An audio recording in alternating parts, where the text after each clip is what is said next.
Now, if you watch the live coverage that we did here on the Young Turks of the Democratic Town Hall in Iowa, you got a sense that we weren't overly happy with Chris Cuomo.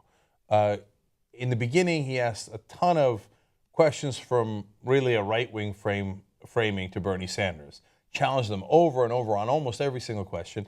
And we said in mid-debate, okay, all right, those are very tough, but if he keeps it up with Martin O'Malley and Hillary Clinton, at least it'll be uniform and it'll be standard. So let's see. He didn't really bother asking too many tough questions to Martin O'Malley. We thought, well, maybe he just doesn't care that much because O'Malley's not that interesting in terms of being in this horse race. He's only polling at 5% in Iowa, et cetera.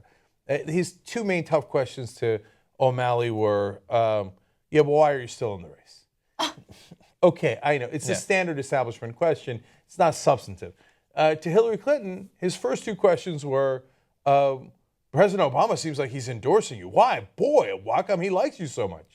I mean, you couldn't ask for a bigger softball question. Yeah. And then his third question to him is, hey, how come you're still in a race with this frickin' socialist, Bernie Sanders? So you're back to beating up Bernie Sanders. So to me, these were all the worst lines of the debate. They weren't from a candidate, they were from Chris Cuomo. Yeah. But then I actually might have gotten most annoyed by a question he asked Hillary Clinton. I want to show you that. I have a question for you as a point of pushback. You were talking earlier about how it's difficult to form a coalition with people who are being insulted at the same time. Let's apply that to the Democrats and the Republicans. Right. You say you want to work with them, but you were quoted not too long ago when you were listing people that you saw as adversaries, NRA, health insurance companies, probably the Republicans. Yes. They did not like that when you said that, and it makes them feel that, well, Secretary Clinton doesn't like us. Why would she work with us? Well, understandable. Yeah, well, Chris, it was kind of tongue-in-cheek, and I consider them worthy adversaries because they are. They have their set of objectives.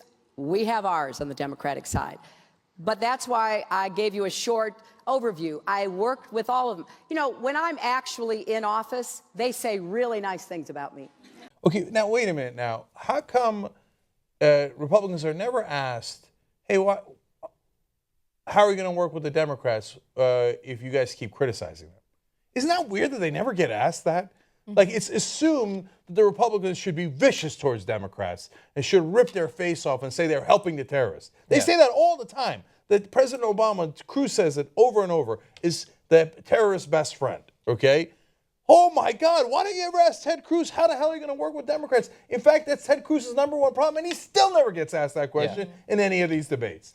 Then they turn around to Democrats, and they say, Democrats say, like Hillary Clinton, well, you know, Republicans have been pretty tough against me, so I'm going to be tough back. That's actually one of her better answers.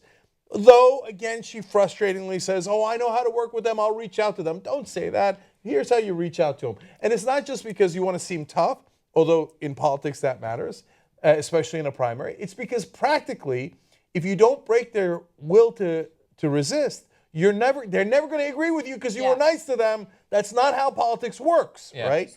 So but nonstop, the mainstream media, and Cuomo did it again.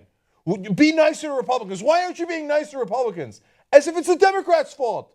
Yeah. When in fact they've been pummeled by the Republicans, and it's not even-handed treatment. So I think that's the worst line of the debate, the worst question of the debate. It's unbearable to see the mainstream media once again repeat this nonsense about how the proper thing Democrats should do is to make sure they reach out to Republicans while Republicans never do likewise and are never questioned about it. Yeah, reaching out to Republicans would be great if we lived in a society where both parties wanted to work together, right? Republicans have no interest in working with Democrats. The second Obama was elected as president, you know, the Republicans in Congress had no interest in working with him. And that was what honestly destroyed his presidency and all the different things that he campaigned on. Campaign Obama was great. President Obama wasn't so great, and the reason why we got 5% change in every issue is because of the fact that Republicans didn't want to work with him, and he was continuously reaching out to them and trying to figure out how to appease them. It's not about appeasing them at this point. They don't want to work with you. Unfortunately, we're now so deep in partisan politics that Democrats have to be strong, and time again, they prove that they're not strong. They cower when it comes to Republicans, and I'm tired of it. And if it's not propaganda by the mainstream media, then they're really incompetent. Like, because Chris Cuomo and the rest of the media that does this, Charlie Rose did it recently, they all do it. Do they really think that if you were nice to the Republicans, then all of a sudden the Republicans wouldn't care what their donors want them to do?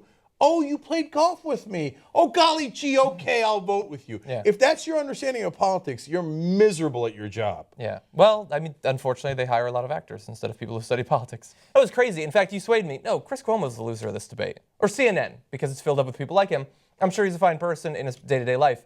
But in every way that he could have manipulated this to make it a less interesting and less productive forum, which I still think it ended up being, through no help of his, it was due to him.